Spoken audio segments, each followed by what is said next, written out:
тыныш қана мені тыңдап жүріңіз, мақұл ғой?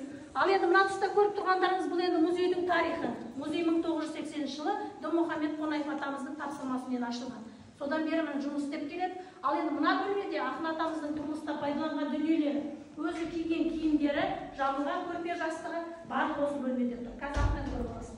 Ал енді мына тұста көріп тұрғандарыңыз мінекей Кенен атамыздың ұстазы Жамбыл Жабаев. Кенен Назарбаевқа берген батасы балалар, сіздерге оқып берейін.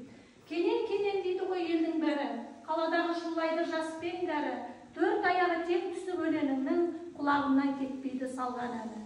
Сәлем берсең қарағым сәлемет бол, бабалардың балаға көшкен әрі. Ақындық ораздан да үзілмеген, сарбаз әлмен бар меді біз білмеген. Бабаның батасынан деген нақыл, жас жүйрікті жарамас тізгін деген. Құдай сені сақтасын кесірінен деп мінекей Жамбыл атамыз Кенен атамызға батасын берген екен. Кенен атамыздың ұстазы болған Жамбыл Жабаев.